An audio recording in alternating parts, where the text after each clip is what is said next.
gospel acclamation.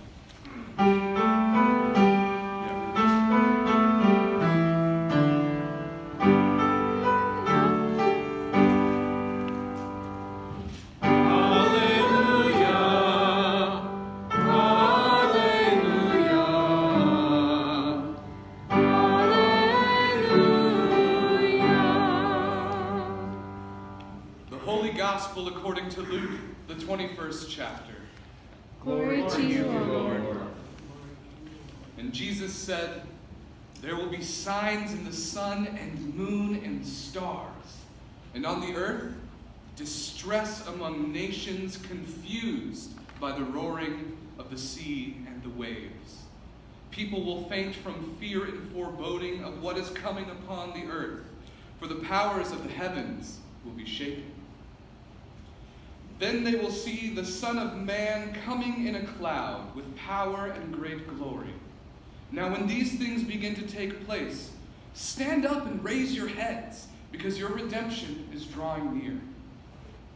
Then he told them a parable. "Look at the fig tree and all the trees. As soon as they sprout leaves, you can see for yourselves that summer is already near. So also, when you see these things taking place, you know that the kingdom of God is near. Truly I tell you, this generation will not pass away until all things have taken place. Heaven and earth will pass away, but my words will not pass away.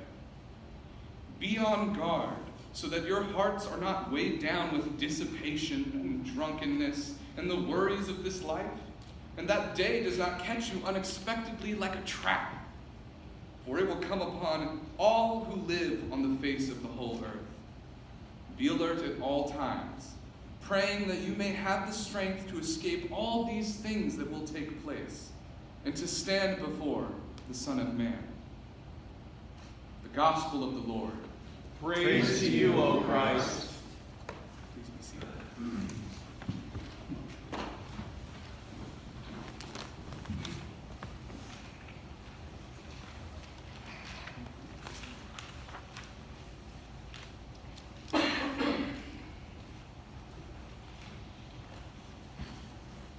Good morning. Good morning.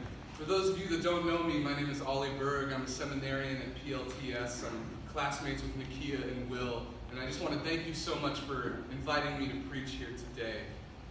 And I know that you don't really know me, so I want to start off with a very surprising fact, at least surprises me, is that I've only been a Christian for 3 years.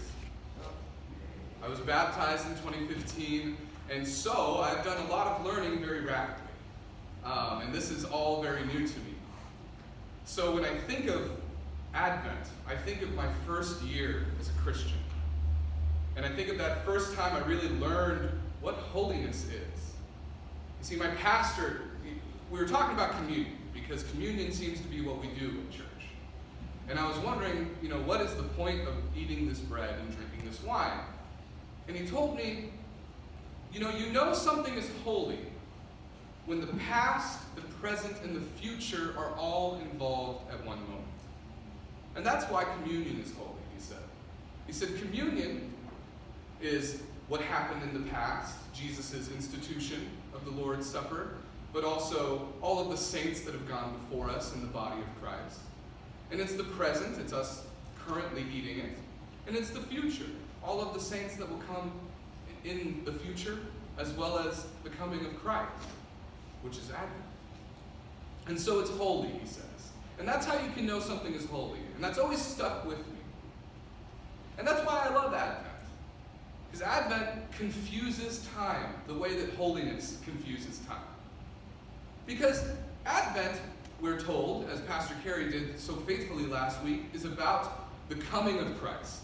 Christ is about to be born, a baby's on the way, Christmas is coming, oh my gosh. But in a weird way, Christ is already here. We know that. We proclaim it all throughout the rest of the year. And we know that Christ has already been. Throughout history, Christ has been involved in all acts of time. And so Christ is here. Christ is in the past. And also, Christ is going to come. And that's kind of confusing. See, in this gospel lesson, we get that confusion too. We have the Son of Man telling us to stand before the Son of Man. What? That doesn't make sense. We have Jesus presently saying that the end times are going to come. Well, this is 2,000 years later. I'm sure we kind of all thought he was talking about right now. But at the same time, he's talking about the temple. This has actually happened right before our gospel lesson, but he's saying the temple's going to be destroyed, and you're going to see it in these signs. And he's saying all of this is happening kind of right now. Time is being confused. Time is being made holy. Holiness is confusion. I promise you it makes more sense later on. But Jesus blurs things in this gospel. He says, the clouds are even going to look like the Son of Man. The stars and the sky, everything is going to point to this coming of Christ. A fig tree is going to look like the kingdom. And things are going to happen suddenly like a trap. And now that's important. Because when we're expecting something to happen like a trap, we're living as if the trap is already sprung. We're living as if it's already happened. We have that tension in our bodies because we have this fear in our head. There's going to be a trap. I'm going to put my foot in a bear trap. It's going to hurt. We're already there.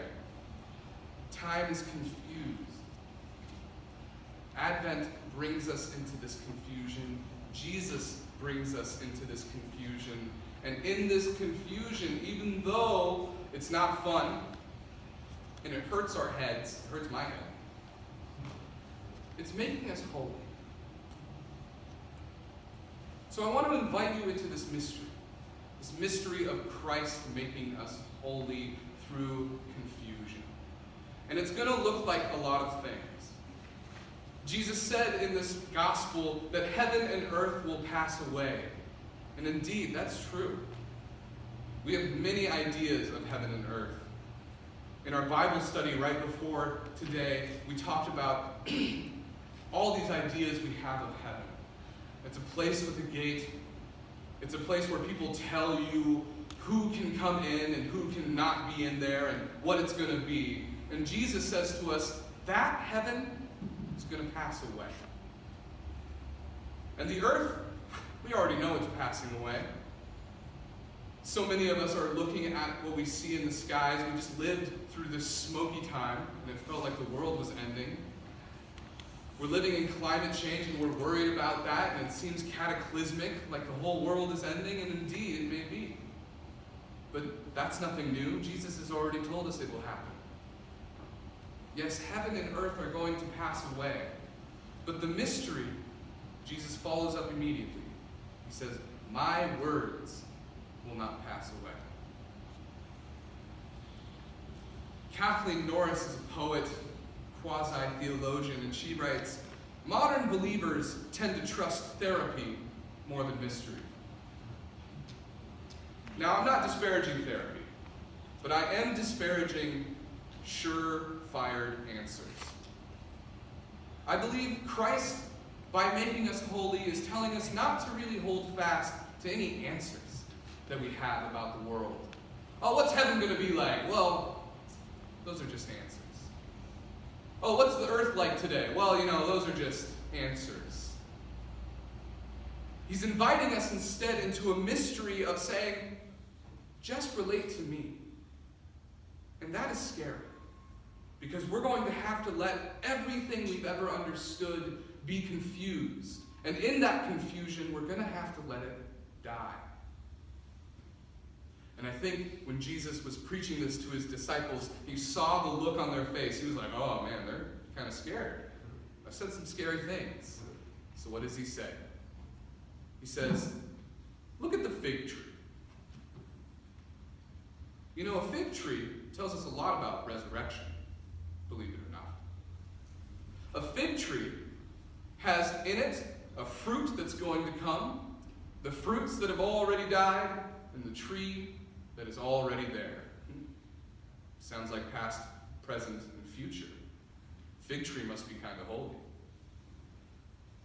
See, we know when we look at a fig tree and we see that first fruit coming, we know, oh man, summer's here. Oh, there's going to be some sweet figs for us to eat. Where I come from, it's not figs, it's Oregon Mount Hood strawberries. I love them. And I can love them. Because I know that even when they get moldy and they go away, I know that they'll come back. Jesus tells us we need to look into mystery, and that mystery might look like a tree that sprouts forth fruit. And it gives us hope because we know that when we look at this tree, yeah, it's going to die. The fruit is going to die, but it's going to go into the earth, and it's going to build us up and help us to grow. And indeed, all of our deaths will do that. The deaths of what we believe heaven is. The deaths of what we believe time is. All these things that we hold on to so strongly, they will pass away. But the mystery will not pass away. And that's why Jesus points to the fig tree. He says, look, there's resurrection here. There is truth that we don't have to say goodbye. We can look at this fig tree and see, you know what, it's going to be all right. Finally, Jesus says, stand before the Son of Man. And he confuses us again, because he is the Son of Man, and he said that many times. And he's saying, you're going to have to stand before me. And he says that to people that are already standing before him. And that's Advent. Here we are, getting ready for the birth of Christ. Getting ready to stand before the Son of Man. And what is he saying to us today? He's saying, stand before me. Get that body involved. Don't just wait. Wait with a presence. Be strong. Don't get too drunk. Your body needs to be ready for this. It's going to come, the Son of Man, suddenly like a trap. And again, I want to remind you that that is Jesus inviting us to live like we're already trapped with him. That we're already in this weird holy place where things don't quite make sense, yet we know that we are getting closer to God. And that we know that a baby will be born. In a few moments, we're going to come to communion. This place where I learned what holiness is. And as you come, I invite you into the mystery. As you take this bread, remember all of the saints that have gone before you, but also the saints you carry in your heart that will come. Carry the Christ that happened 2,000 years ago, and the Christ that will come soon, but also the Christ that is in you, in that hidden place in your heart, where he's speaking to you hope and saying, don't worry about heaven and earth. Don't worry about the calamities of this. It's all confusing, and it's all here right now. And as we drink that wine, that very blood of Christ, remember that God is with us, God has been with us, and God will always be with us. Step into the mystery. Don't hold too fast to anything that you've been worrying about. No, just find this moment of oneness with God here at the table. Amen.